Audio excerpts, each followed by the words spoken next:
மண்டல செயலாளர்.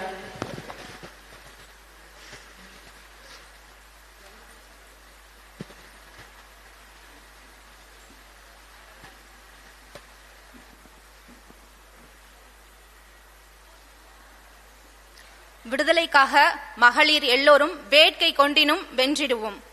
திறமையால் இங்கு மேல்நிலை சேர்வோம், தீய பண்டைய நிகழ்ச்சிகளை தேய்ப்போம் என்கின்ற பாரதியாரின் புரட்சி வரிகளுக்கிணங்க நாம் தமிழர் கட்சியின் மகளிர் பாசறை கலந்தாய்விற்கு வருகை தந்திருக்கும் அண்ணன் உட்பட அனைத்து தாய் தமிழ் உறவுகளுக்கும் வணக்கம். மெல்லினத்திற்கோர் வள்ளினம், வீரவாள் ஏந்திய பெண்ணினம், சிவகங்கை சீமையில் பூத்திட்ட போரினம், புறநானூற்று வீரமங்கை பெண்ணியத்தின் பேராண்மை, நமது வீர பெரும்பாட்டி வேலுநாச்சியார் அவர்களின் வழிவந்த வீர மரத்திகள் அனைவரும் நாம் இங்கு ஒன்று கூடியிருக்கும் இந்த காலமானது வெறும் தேர்தலுக்காக மட்டுமே கிடையாது. பன்னெடும் காலமாகவே அடிமைப்பட்டு கிடக்கும் நம் தமிழ் சமூகத்தை மீட்சிக்காகவும், சமூகம், சமத்துவம், பெண்ணியம், பெண் விடுதலை இப்படி வெறும் கவர்ச்சி வார்த்தைகளை மட்டுமே வைத்துக்கொண்டு கடந்த 100 ஆண்டுகளுக்கு மேலாக நம்மை வஞ்சக வார்த்தைகளால் ஆட்சி செய்து கொண்டிருக்கும் இந்த திராவிட சூழ்ச்சியாளர்களுக்கும் அதே பன்னெடும் காலமாகவே மண்வளம், மலைவளம், கனிம வளம் மட்டுமல்லாது அதனினும் மேலான மொழி, இலக்கியம், பண்பாடு, கலாச்சாரம் இவை அனைத்தும் தொடர்ச்சியாக சூறையாடப்படுவதையும் கொள்ளை போவதையும் தடுத்து நிறுத்துவதற்கு ஒரு அரசியல், அது தமிழ் தேசிய அரசியல்.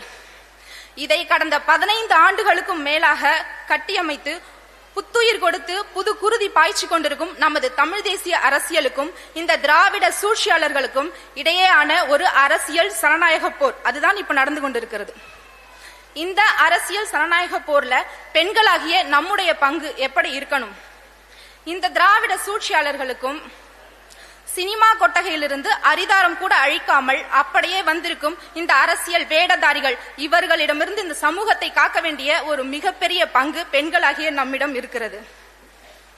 தாண்மை அகற்றி ஓர்மையில் ஒன்று கூடி நம் எதிரே இருக்கும் இந்த இன துரோகிகளையும் எதிரிகளையும் வென்று காட்ட வேண்டிய ஒரு கட்டாயத்தில் நாம் இருக்கின்றோம். பெண்களுக்கு ஏன் இதுல முக்கிய பங்கு இருக்கு அப்படின்னா, நமக்கு முந்தைய தலைமுறை, நம்முடைய தலைமுறை, நமக்கு அடுத்த தலைமுறை, இப்படி இந்த 3 தலைமுறைகளையுமே நாம் ஒரு நேர ஒரு வீட்டில் நாம் சந்திக்கக்கூடிய இடத்தில் பெண்களாகிய நாம் இருக்கின்றோம். அப்பொழுது நமது இலக்கை நாம் இன்னும் கூர்மையாக வேண்டும். ஒரு இல்லத்தில் ஒரு பெண்ணை நாம் தமிழர் கட்சியின் தமிழ் தேசியத்தை புகுத்தினாலே போதுமானது. அவர்களின் மூலம் அது அந்த இல்லத்தில் தமிழ் தேசியம் பரவும். தரணி எங்கும் தமிழ் தேசியம் தழைத்து ஓங்கும் இந்த வேளையில் சில சில்லறை தற்குறிகளின் வரவுகளை கண்டு நாம் எந்த சூழ்நிலையிலும் கலக்கம் அடையக்கூடாது. இதற்கு முன்பு நாம் எப்படி களமாடினோமோ அதற்கு சற்றும் குறையாமல் அதே போர்க்குணத்தோடு நாம் களமாட வேண்டும். இந்த மண்ணில் தமிழ் தேசியத்தின் வெற்றிக்காக தினம் தினம் களத்தில் வந்து போராடும், தெருக்கோடியில் நின்று தன் உரிமைக்காக போராடும் நம் தமிழ் மக்களுக்காக ஒவ்வொரு போராட்டங்களையும் கையில் எடுக்கும் எம் உயிர் அண்ணன், நம் இனத்தின் ஒற்றை நம்பிக்கை செந்தமிழ் சீமான் அவர்களின் கரங்களை நாம் ஒவ்வொருவரும் வலுப்படுத்த வேண்டும். வெறும் இடஒதுக்கீடை நாம் கட்சியில் இடஒதுக்கீடை மட்டுமே பெற்றுக்கொண்டு இடைவெளி விட்டு நிற்காமல் கட்சியின் அனைத்து நிலை களப்பணிகளிலும் நாம் நமது பங்கினை செலுத்த வேண்டும்.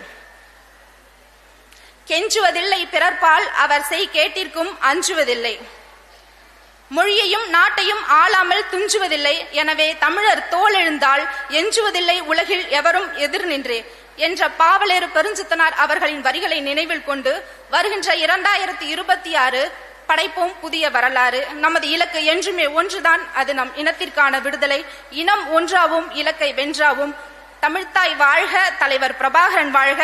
நன்றி. நாம் தமிழர்.